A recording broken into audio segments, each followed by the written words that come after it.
نحمده ونصلي ونسلم على حبيبه الكريم أما بعد فأعوذ بالله من الشيطان الرجيم بسم الله الرحمن الرحيم الصلاة والسلام عليك يا رسول الله وعلى آلك وأصحابك يا حبيب الله محمد عبدال رشید اویسی ناظم اعلیٰ تحریک لبیک یا رسول اللہ صلی اللہ علیہ وآلہ وسلم شمالی پنجاب مخاطب ہوں۔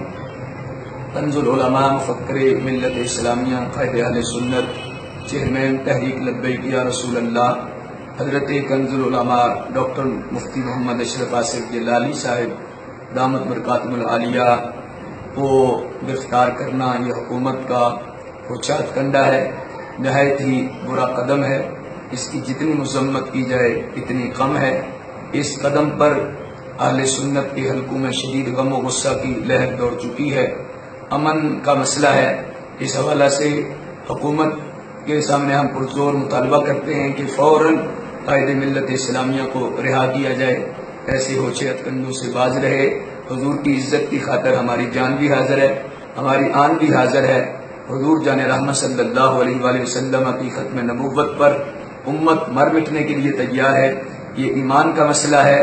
حکومت ایسے ہتھ کنڈوں سے باز رہے، فوراً قائد ملت اسلامیہ کو رہا کیا جائے۔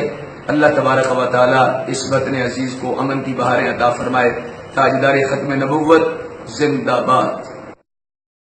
تحریک کے کارکنان اور ضلعی جتنے عہدیداران ہیں، جتنے قائدین ہیں، ان سے گزارش ہے کہ وہ اپنے اپنے اضلاع میں اپنے اپنے شہروں میں احتجاج کریں اور اگلی کال کا انتظار کریں۔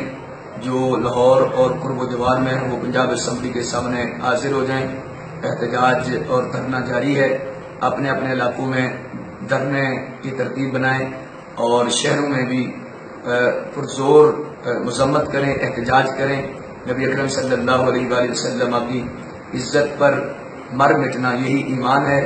غلامان محمد جاندانے سے نہیں ڈرتے، سر کٹ جائے یا رہ جائے پرواہ نہیں کرتے۔ عقیدہ ختم نبوت ایمان کی بنیاد ہے اور دشمن نے ختم نبوت پر حملہ کر دیا ہے۔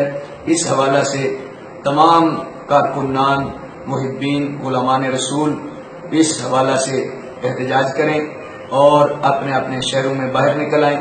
اللہ تبارک و تعالی جل مجدہ الکریم قائدین کی حفاظت فرمائے۔